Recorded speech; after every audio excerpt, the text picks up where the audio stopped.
నేటి వైశిష్ట్యం. నేటి వైశిష్యంలో భాగంగా ఈ రోజున మనం 7వ పాసురం యొక్క విషయాన్ని, అంటే 7వ పాసురం అంటే మనకి కీసు కీసెన్ను అంటూ మొదలవుతుంది. అది దానికి సంబంధించిన ఆ పాసురం యొక్క అర్థం, దాని యొక్క భావాన్ని మనం కొంతవరకు తెలుసుకోవడానికి తప్పనిసరిగా ప్రయత్నం చేద్దాం ఈ రోజున.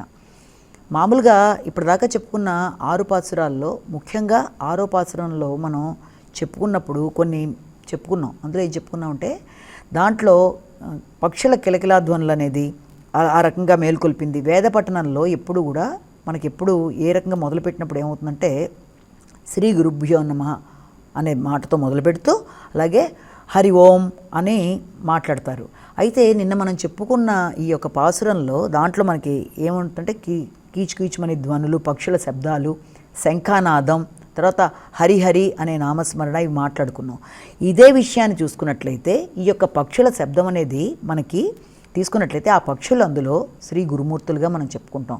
అలాగే దాంట్లో పాటు శంఖానాదాన్ని మనం ఓంకారంగా మనం చెప్తాము. అలాగే హరినామం రెండు కలిపి హరి ఓం అంటే శ్రీ గురుభ్యో నమః హరి ఓం అన్న దాంతో వేదపట్నంలో మొదలైనట్టుగానే మనకి ఇది అవుతుందన్నమాట. అలాగా మనకి శ్రీవ్రతాన్ని ఆరంభించడం అనేది నిన్న ఒక గోపికను మేల్కొలుపుతో శ్రీవ్రతాన్ని ఆరంభించడం అనేది మొదలైంది. అయితే ఇప్పుడు ఈ యొక్క పాసురంలో మనం తెలుసుకోవాల్సిన విషయం ఏంటి అంటే ఇందులో ముఖ్యంగా భరద్వాజ పక్షులు తెల్లవారుజామున లేస్తాయి. ఆ లేచిన తర్వాత అన్ని వైపులను తోటి పక్షులను కలుసుకొని కీచు కీచు కీచు అని చెప్పి ధ్వనులు చేస్తూ ఉండడం అనేది జరుగుతుంది. ఆ రకంగా మాట్లాడుకుంటున్నప్పుడు ఆ మాటల ధ్వనులు నీకు వినిపించలేదా అంటే ఆమె గోపికని అడుగుతుందన్నమాట. మరొక గోపి దగ్గరికి వచ్చి ఆండాళ్ళ తల్లి ఏమని అడుగుతుందంటే కీచు కీచుమనే ధ్వనులు నీకు వినిపించలేదా? ఈ భరద్వాజ పక్షులు లేచి ఉదయమే మాట్లాడుకుంటాయి కదా, ఆ కీచు కీచు ధ్వనులు నీకు వినిపించలేదా? పూలు ముడిచిన కొప్పులు అంటే పువ్వులు ముడిచిన కొప్పులు అవి వీడుటచే పరిమళాలు వెదజల్లే పువ్వులు అనేవి కొల్లబామలు కవంతో తిప్పుతున్న శబ్దాలు, అలాగే పువ్వులు ముడిచిన ఈ యొక్క కొప్పుల యొక్క ఇది పరిమళాలు, అలాగే పెరుగు చిలుకుచున్నప్పుడు వచ్చే ధ్వనులు, అంటే ఇవన్నీ కూడా ఈ ధ్వనులు శబ్దాలు, అలాగే మంగళసూత్ర ధ్వనులు లాంటివి. అలాగే దాంతోపాటుగా కృష్ణుడు ఎవరినైతే ఆయన వధించాడంటే ఈ కేసు అనే రాక్షసుని చెప్పిన నారాయణమూర్తిని మేము కీర్తిస్తుంటే నువ్వు ఇంకా పడుకునే ఉన్నావేంటి, నువ్వు ఇంకా లేవలేదని చెప్పి ఆ గోపికని ఈవిడ లేపుతుంటున్నమాట. అంటే ఇందులో ఈవిడ ఎలా లేపుతుంది? పక్షుల కిలకిలా రావాలి నీకు వినబడలేదా? అవి భరద్వాజ పక్షులు, అవి మాట్లాడుకుంటున్నా అది వినబడలేదా? పూలు ముడిచిన కొప్పులు విడిపోయినట్టుగా నీకు కనబడలేదా? అలాగే దాంతోపాటుగా ఈ యొక్క పెరుగు కోసం కవ్వం చిలికిన ధ్వనులు వినబడలేదా? దాంతోపాటుగా ఈ యొక్క ఈ మంగళసూత్రాల చప్పుడు కానీ, చేతులకుండే గాజుల శబ్దం కానీ, అలాగే ఈ యొక్క పెరుగు కవ్వం శబ్దాలు ఇవన్నీ కూడా మాకు వినబడ్డాయి, మేము లేచాను, నువ్వెందుకు లేవలేదని ఈమెను అడుగుతుందనమాట.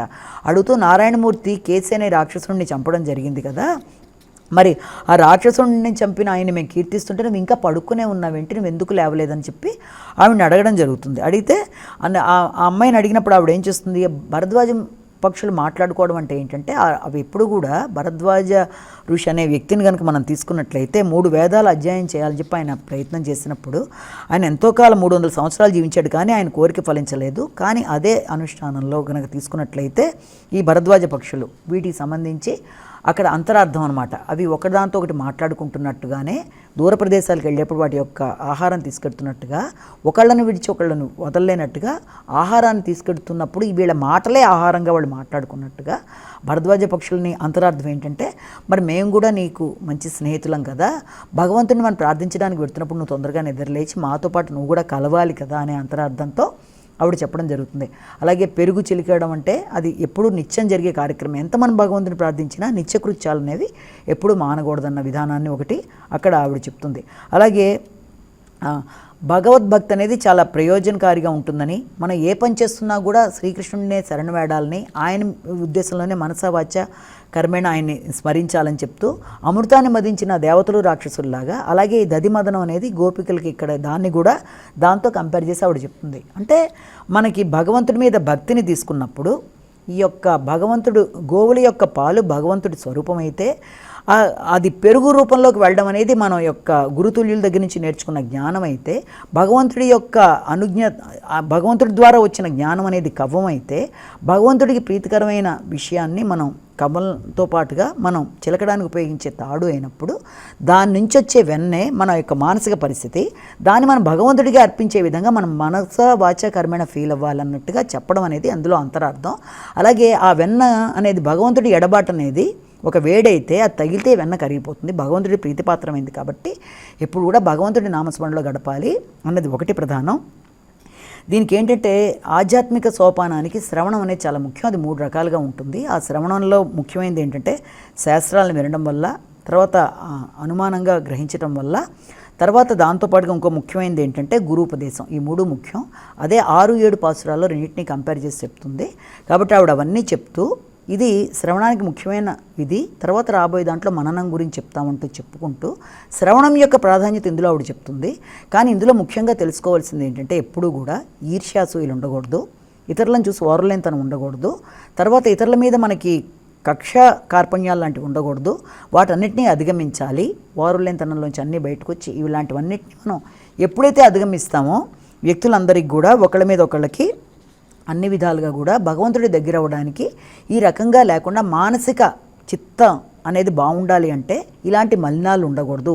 ఈ 4 మలినాలని దూరం చేసుకున్నప్పుడు తప్పనిసరిగా భగవంతుడిని మన మనసులో పెట్టుకొని భగవంతుడిని మనసా వాచా కర్మేణ ప్రార్థించుకోగలుగుతాం. కాబట్టి మానసికంగా ఉండే ఈ 4 మలినాలు వీటిని తీసేయాలి. ఈర్ష్య, అసూయ, ద్వేషం, కక్ష ఇలాంటివన్నిటినీ కూడా ఇతరుల యొక్క బాగోగులను చూసి ఏ రకంగానూ అలాంటి ఇబ్బందుల్లోకి మనం వెళ్లకుండా అది చూసి మనం ఆనందించే స్థాయికి ఎదిగినప్పుడు అన్ని విధాలుగా కూడా మన మనసు బాగుంటుంది, భగవంతుడి మీద మన మనసుని పెట్టుకోగలుగుతాం, ఆశించిన విధంగా మనం అభివృద్ధి చెందుతామని ఆవిడ ఇందులో మనిషికి ఉండకూడని దుర్గుణాలని ఎలా తొలగించుకోవాలనే విషయాన్ని మనకి చెప్పడం జరిగింది.